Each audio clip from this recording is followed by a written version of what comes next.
Ethan Cole had survived enough storms to know when trouble was walking toward him.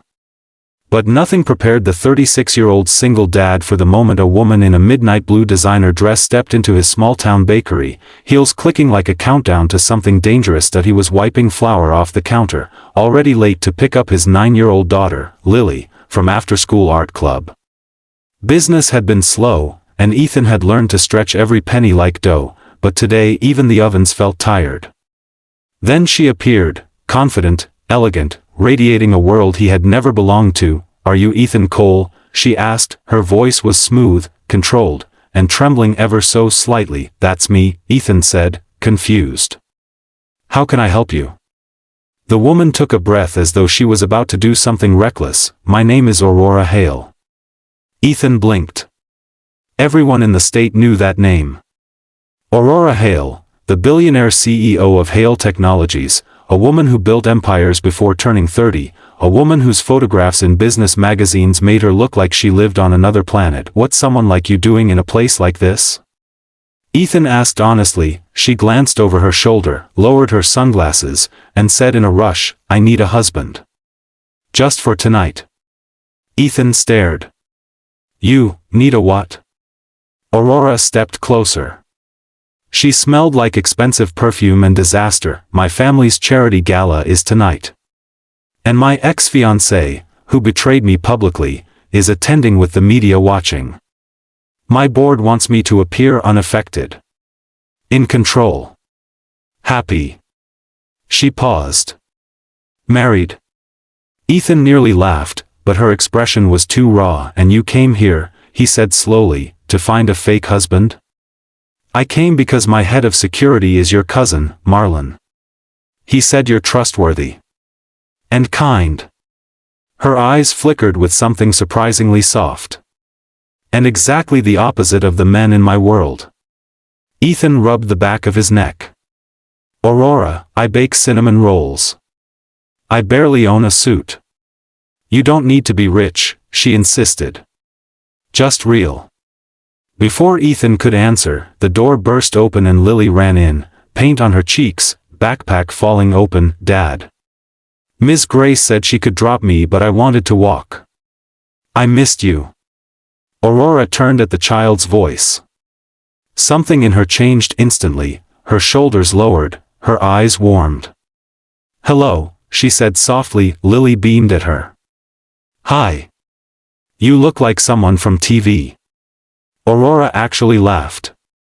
It was small, but genuine. Ethan felt a twist in his chest. Lily looked between them. "Dad, who's she?" Ethan exhaled. "Someone asking for help." Lily grinned. "Then we have to help. That's what you always say." Aurora crouched to Lily's height. "You're very sweet." Lily shrugged proudly. "People say that."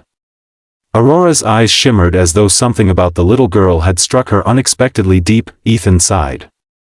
"All right," he said. "I'll help you. But Lily comes with me. Can't leave her alone."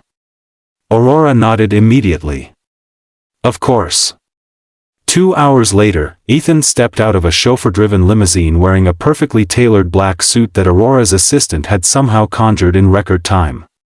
He felt like a misplaced extra in a movie. Aurora emerged beside him, dazzling, graceful, but holding onto his arm with a tension that told him she was far from calm. Cameras flashed. Voices rose. "Aurora. Who's the man? Did you secretly marry? Is this the mystery husband?" Ethan instinctively placed his hand against the small of her back, guiding her gently but firmly through the chaos. Aurora stiffened at first, then melted into the protection like she'd been waiting for it. Inside the ballroom, gold chandeliers shimmered above hundreds of guests in shimmering gowns and sharp tuxedos. Lily walked beside Ethan, wide-eyed at the spectacle. Aurora whispered, "Just follow my lead." But instead, Ethan leaned close and murmured, "You're shaking." She froze. "No, I'm not." "Yes, you are." Aurora swallowed. "This is the first time I've been here since everything happened." Ethan didn't know all the details, but he'd read enough online to understand. her fiancé had cheated with a business rival's daughter, and the scandal nearly tanked Aurora's reputation. She'd rebuilt herself, but some wounds never fully closed. Aurora straightened her posture. "Thank you for coming, Ethan. I didn't realize how hard this would feel." "That's what fake husbands are for, right?" he said with a half-smile, her lips curved faintly. "Right." The evening unfolded like a dream, and a trap. People whispered, looked, speculated.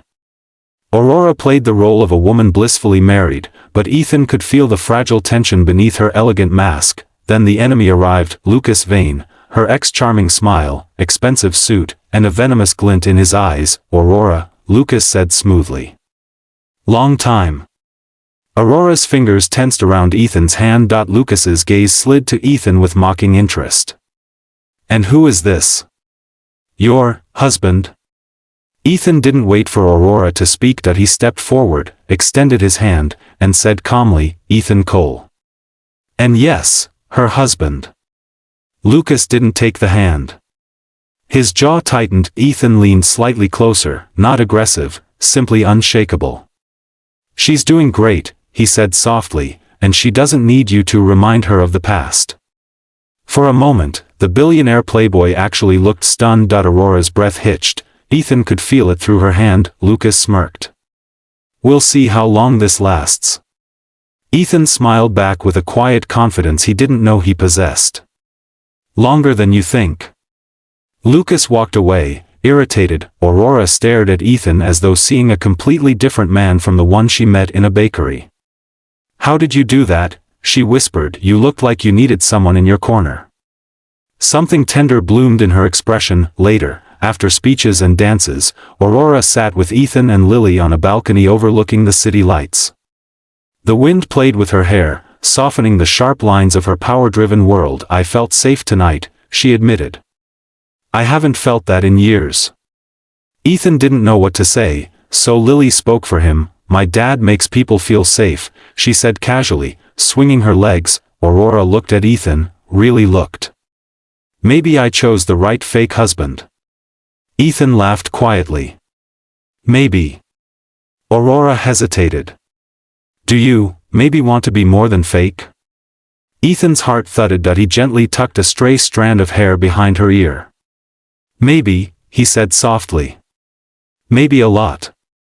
And for the first time in a long time, the billionaire who built worlds and the single dad who baked bread sat together, three hearts finding something real in a place built on illusions. A beginning neither of them expected, but one both of them suddenly wanted.